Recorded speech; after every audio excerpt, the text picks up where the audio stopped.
edukasi mental, membangun generasi cerdas berkarakter, hadapi perubahan zaman, harapan bangsa untuk masa depan.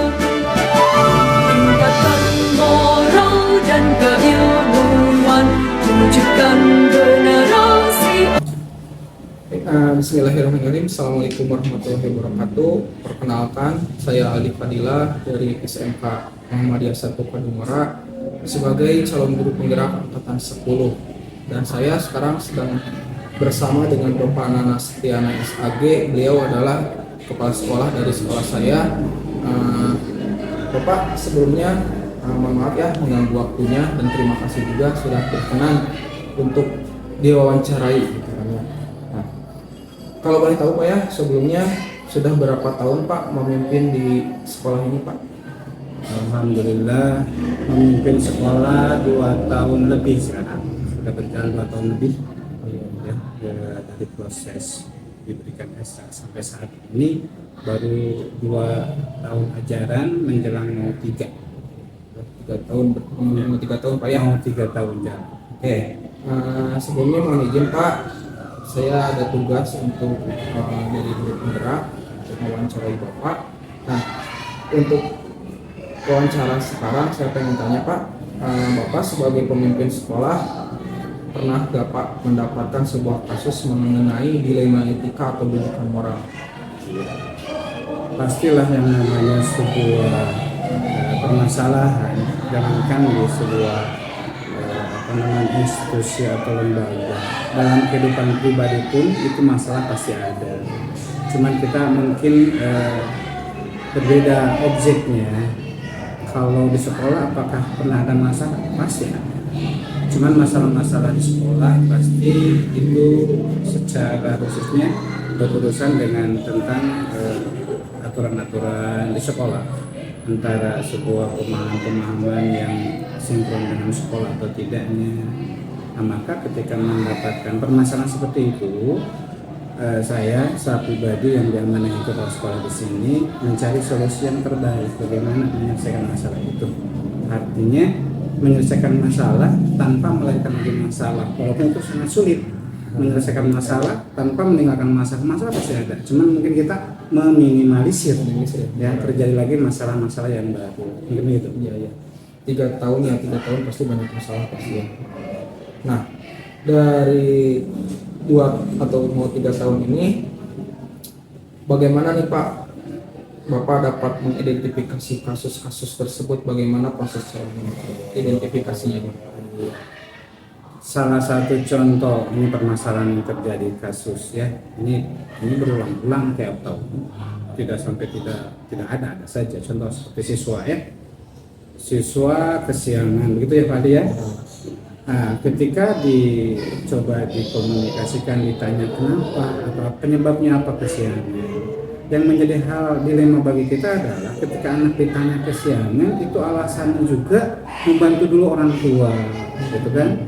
Nah, ini masalah-masalah ini juga tidak bisa kita putuskan berdasarkan aturan sekolah jam 7 harus masuk. Pokoknya kalau lebih dari jam 7 itu melanggar aturan. Ya, secara aturan sekolah begitu.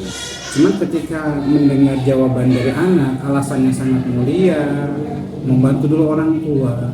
Nah, ini sebuah masalah yang ketika diputuskan tidak bisa kita berdasarkan keilmuan kita sendiri.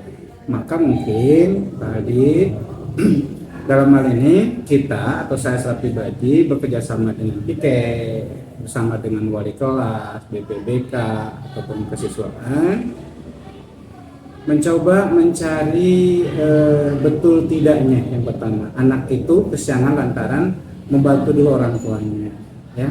Kalaulah tidak atau anak itu berbohong, nah barulah kita mungkin di sana menerapkan aturan sekolah gitu kan. Bagaimana caranya agar anak itu tidak mengulang-ulang lagi sebuah kesalahan kesiangan tersebut. Tetapi kalau ketika kita sudah home visit atau bertanya mencari sebuah pembenaran apakah betul anak itu kesiangannya karena membantu orang tua, ya kita juga ngobrol dulu dengan orang tua. Nah, nanti kita mencoba mediasi, duduk bersama dengan orang tua, bagaimana caranya anak tetap bisa bantu orang tua, sekolah pun tetap tidak artinya diabaikan seperti kesiangan. Jadi diusahakan membantu pekerjaan orang tua, bisa datang ke sekolah pun dengan tidak kesiangan seperti itu. Nanti itu solusinya mungkin bisa didiskusikan dengan pihak orang tua wali siswa, karena kita juga harus menghargai, menghormati. Kan di satu sisi anak juga penanaman karakter, etika, akhlak, contohnya membantu orang tua, itu kan sangat hal yang membanggakan kita selaku sekolah ketika anak bisa dengan sebuah akhlak yang baik membantu orang tuanya. Nah, mungkin seperti itu ya. Jadi ini masalah-masalah yang memang tidak bisa diputuskan karena kesiangan begini begitu, karena itu tidak bisa. Kita nanti ada hal-hal yang perlu dikerjakan secara bijaksana. Berarti dalam pengambilan keputusannya atau identifikasinya itu kita lihat dulu, analisis dulu masalahnya. Betul, Ya, betul seperti itu. Nah, berikutnya Pak, ketika Bapak menjalankan pengambilan keputusan, yang namanya pemimpin pasti harus menjalankan keputusan. Gimana Pak, misalkan seperti tadi ada sebuah kasus di mana ada dua kepentingan yang sama-sama benar atau sama-sama mengandung nilai kebajikan gitu Pak. Nah ini masalah sudah berbenturan seperti ini seperti tadi saya sampaikan, maka kita harus satu mengidentifikasi masalah tersebut, kedua tidak lantas begitu menjas aja A B salah ini benar, nggak bisa begitu ya. Dan seperti contohnya saja ya Pak Adi, kita memiliki rasa sakit dalam tubuh kita, semuanya di perut sakit itu. Kan tidak bisa dikatakan sakit perut itu karena mencret atau karena apa atau karena lambung. Semua penyakit yang terasa di perut itu kan harus diidentifikasi dulu ya, harus dikomunikasikan dulu dengan contohnya kedokteran. Jadi kita tahu obatnya seperti apa, makannya seperti apa, seperti itu. Nah sama anak juga sama mungkin.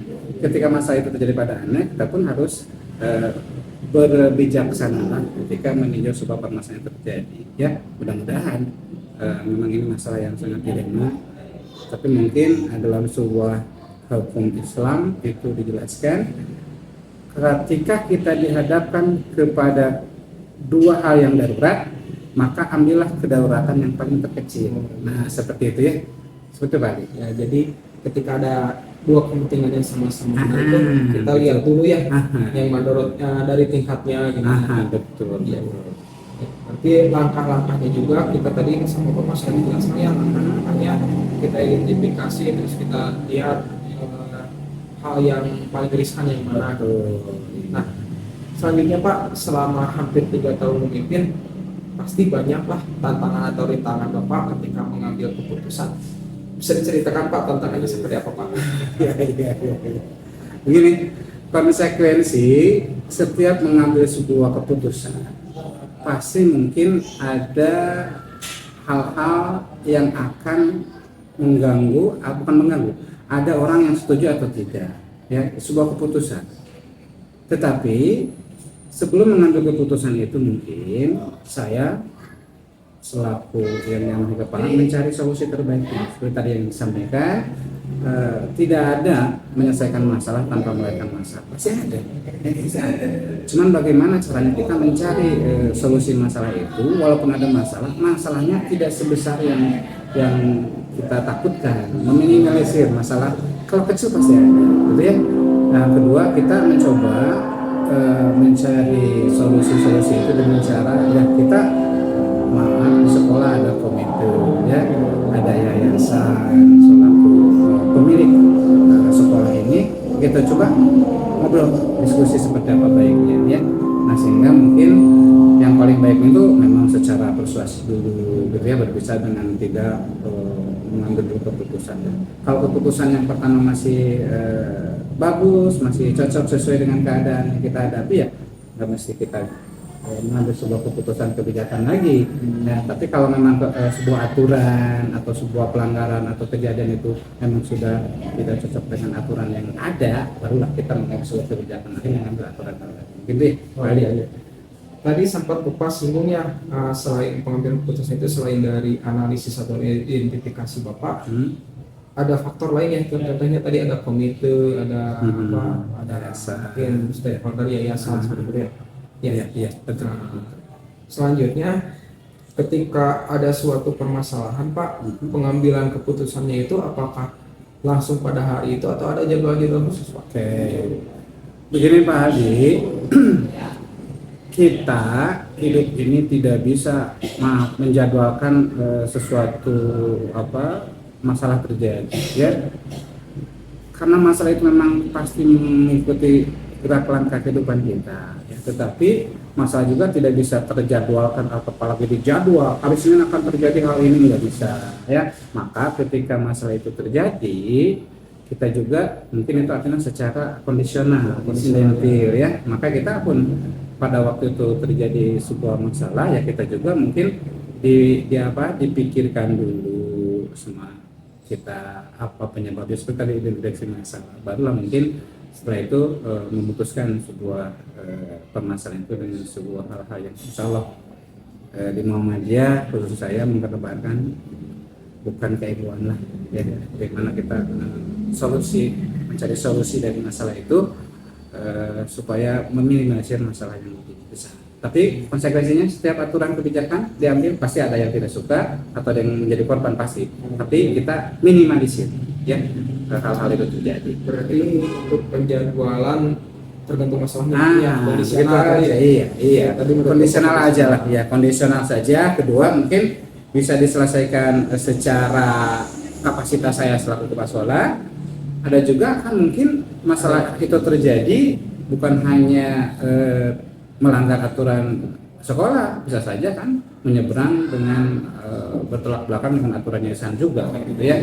Cuman kita kan selesaikan dulu karena mungkin rekan-rekan kita guru di sekolah, maka kita selesaikan dulu secara instansi di sekolah ini dulu, ya. Seperti itu, mudah-mudahan masalah apapun bisa diselesaikan insya Allah. Terima kasih Pak, jawabannya sangat membantu saya sebagai calon guru penggerak. Jadi kedepannya mungkin saya bisa dimanapun saya berada, saya bisa mengambil keputusan dengan benar seperti apa. Nah, dari 2 tahun hampir 3 tahun ini Pak, selama Bapak ada permasalahan atau pengambilan keputusan, pembelajaran apa saja yang sudah Bapak dapatkan? Pembelajaran dari hal-hal permasalahan yang pernah terjadi dan pernah dihadapi bahkan diselesaikan ada satu, kita jangan tergesa-gesa menilai sesuatu, ya. Hiduplah seperti kopi hitam, itu terkesan pahit, tapi ketika digabungkan dalam sebuah air kopi maka kopi akan sangat menjadi nikmat ketika diminum. Artinya bijak-bijaklah kita dalam melihat dan memutuskan masalah. Kedua, mudah-mudahan dengan permasalahan-permasalahan ini kita bisa ambil hikmah, kita lebih bijaksana lagi, lebih dewasa lagi, karena dengan masalah pun itu insya Allah kita akan semakin dewasa.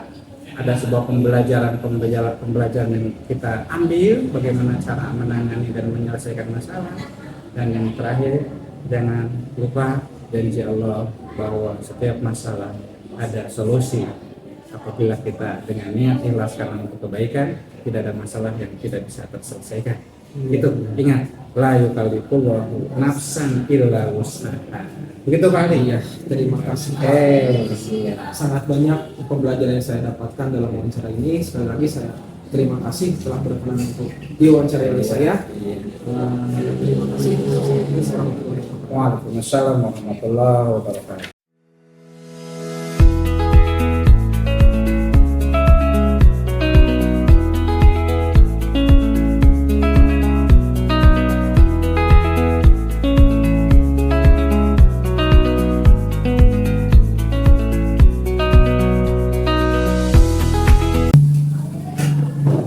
Bismillahirrahmanirrahim. Assalamualaikum warahmatullahi wabarakatuh.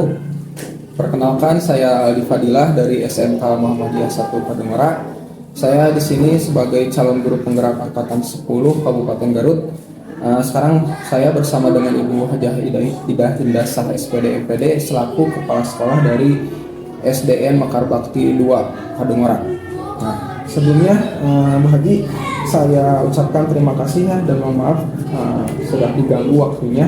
Ya, tidak apa-apa Pak Aldi. Kalau boleh saya tahu Bu, sudah berapa tahun Ibu memimpin di sekolah ini Bu ya? Pertama-tama saya mengucapkan terima kasih ya Pak Aldi karena mau berkunjung ke SDN 2 Mekar Bakti Kadungora yang secara geografis itu terletak di kaki Gunung Haledong. Mungkin nanti Pak Aldi bisa memview gitu ya kondisi di sekolah ini.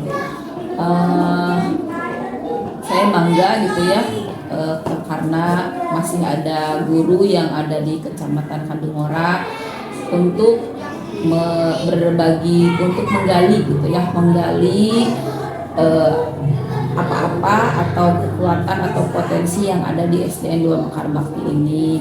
Meskipun dengan wawancara seperti ini saya merasa bangga dan bahagia. Baiklah, saya akan menjawab pertanyaan dari Pak Aldi. Saya mendapat SKP Kepala Sekolah itu pada tanggal 17 Januari 2022. Berarti kalau dihitung sampai sekarang sudah 2 tahun lebih 6 bulan. Oke. Selama Ibu memimpin, pernah nggak Bu mendapatkan sebuah kasus yang berhubungan dengan dilema etika atau bujukan moral? Wah, banyak sekali ya dari rentang waktu 2 tahun lebih itu. Baik itu yang masuk kategori dilema etika maupun bujukan moral, banyak sekali. Saya sampai lupa gitu saking banyaknya. Iya.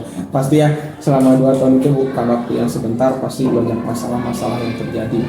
Nah, ketika Ibu mendapatkan sebuah permasalahan, otomatis kan Ibu sebagai pimpinan harus mengambil keputusan yang keputusan yang baik gitu kan. Nah, yang pengen saya tahu bagaimana nih Ibu untuk mengidentifikasi kasus-kasus tersebut yang merupakan dilema etika atau bujukan moral? Untuk mengidentifikasi sebuah kasus, tentu kita harus mencari dulu penyebab dari kasus tersebut. Nah, selanjutnya setelah diketahui penyebabnya, mungkin kita bisa mengklasifikasikan apakah ini termasuk kepada bujukan moral ataupun dilema etika. Karena jujur saja ya, saya pernah membaca, bahkan pernah mempelajari gitu tentang perbedaan bujukan moral dan dilema etika. Sedangkan dilema etika itu kan kebenarannya itu benar-benar gitu ya. Jadi tergantung dari sudut pandang terhadap kasus tersebut. Sedangkan bujukan moral itu adalah benar dan salah gitu ya, kalau saya tidak salah menyimpulkan. Nah, terkait dengan kasus apakah itu termasuk kepada bujukan moral atau dilema etika, setelah kita identifikasi lalu kita cari benang merahnya seperti apa, nah sehingga dapat kita simpulkan apakah itu termasuk bujukan moral atau dilema etika, sehingga kita bisa mencari solusi dari permasalahan tersebut. Oh iya. Berarti untuk identifikasi kita klasifikasikan dulu Bu ya, Iya. apakah itu bujukan moral atau dilema etika. Nah, ketika Ibu menghadapi kasus-kasus tersebut, pengambilan keputusannya Bu ya, keputusan terutama untuk kasus-kasus, ketika misalkan ada kasus yang permasalahan atau Ibu harus mengambil keputusan di mana di keputusan tersebut itu sama-sama benar atau sama-sama mengandung nilai kebajikan, gimana Bu untuk pengambilan keputusan itu? Untuk pengambilan keputusannya tentu kita mengarah kepada pertama berbasis aset gitu ya. Nah, kalau misalnya kasus ini jika dilihat dari asetnya seperti apa, lalu juga dilihat berdasarkan hasil akhirnya. Nah, jika kita mengambil solusi A untuk kasus B misalnya, hasil akhirnya akan seperti apa gitu. Begitupun dengan sebaliknya gitu. Oh ya, berarti dilihat dari hasil akhir ya.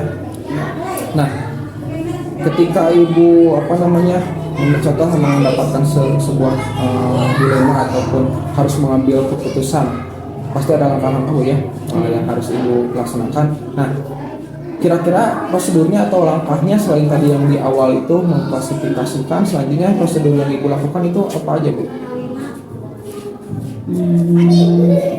Misalnya begini ya, saya mengambil contoh ketika lebih mudah ketika saya mencontohkan sebuah kasus ya. misalnya begini yang masih hangat.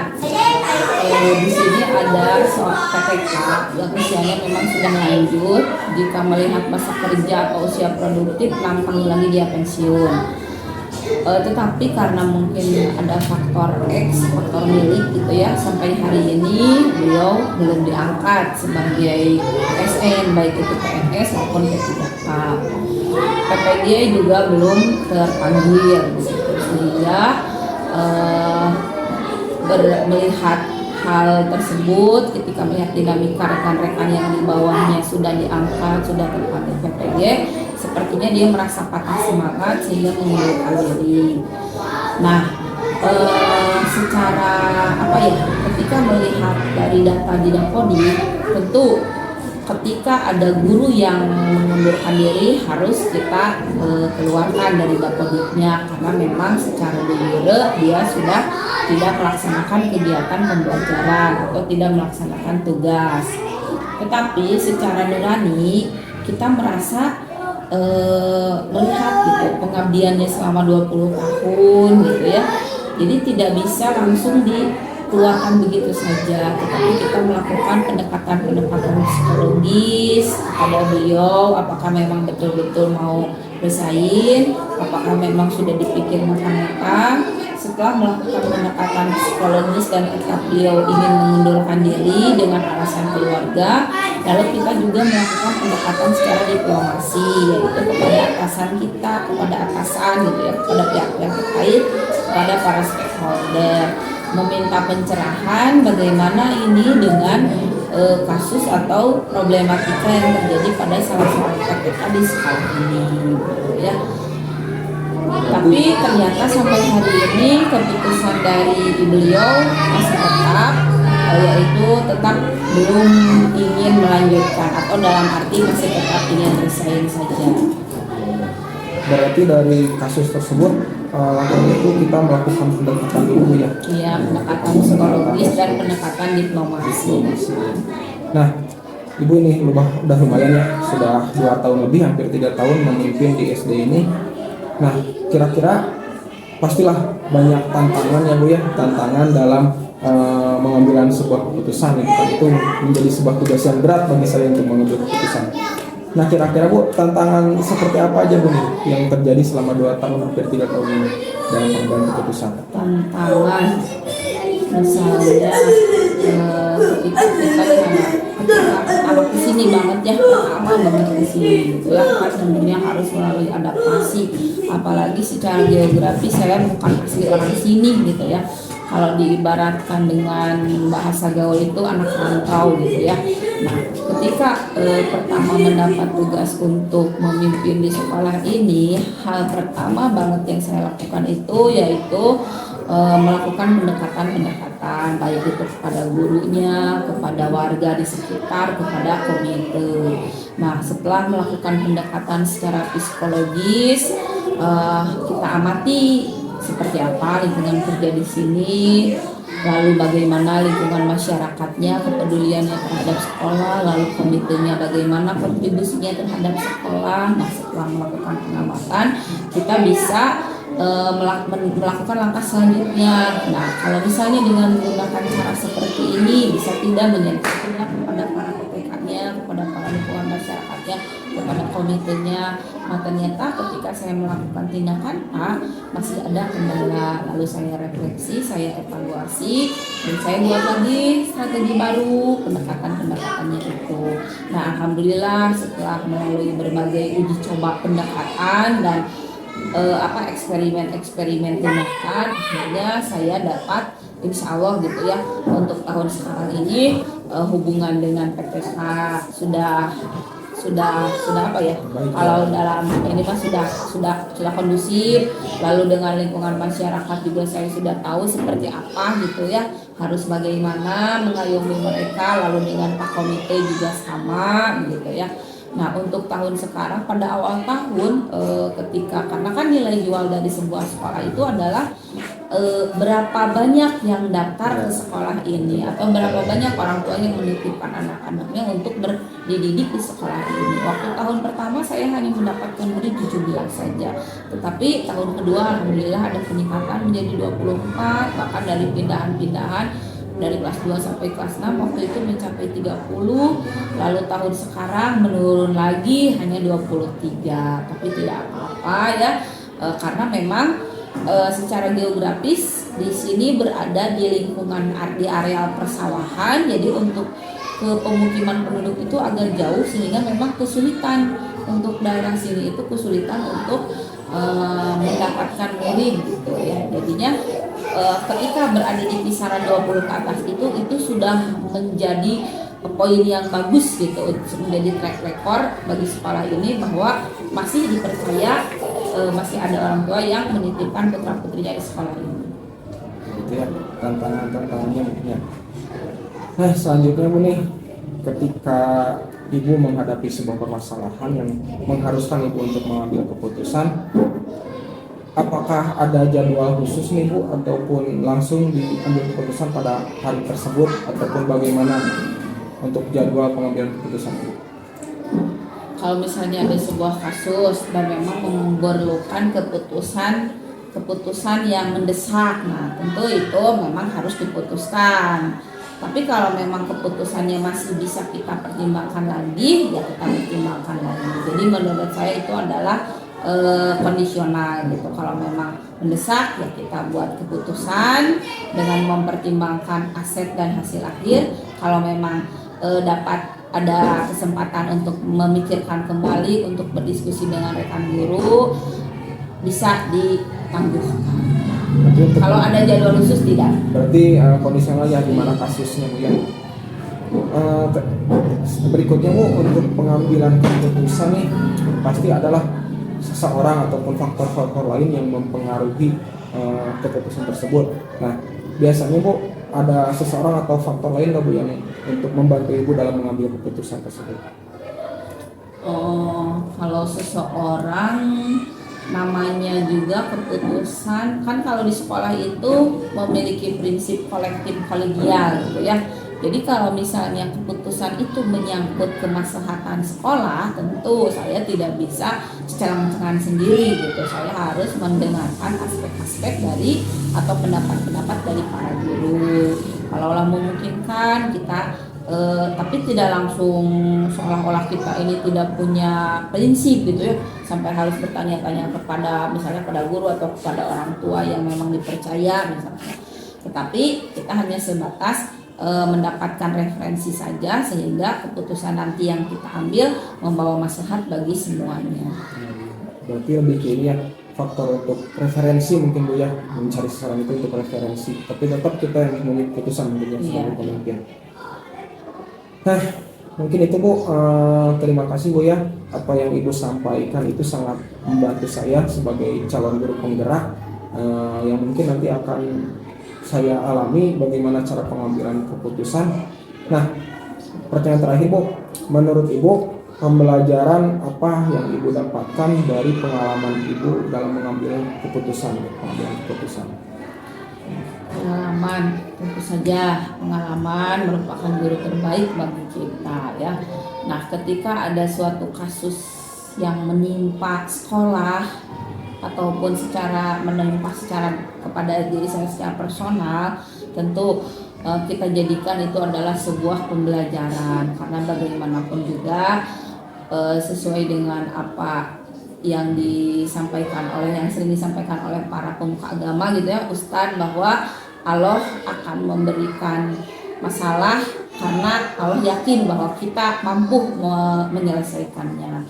Begitupun juga dengan diri saya, ketika ada permasalahan-permasalahan, tentu saya sikapi dengan sabar, meskipun pada saat terjadinya masalah itulah emosional ada gitu ya, tetapi pada akhirnya kita dapat memetik pembelajaran atau mendapatkan hikmah dari kasus tersebut, yaitu menjadikan saya lebih dewasa, menjadikan saya lebih matang apabila dihadapkan pada kasus-kasus yang serupa.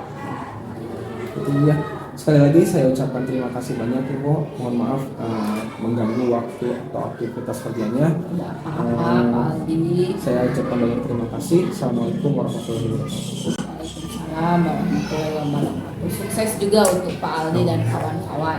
Semangat. Oke.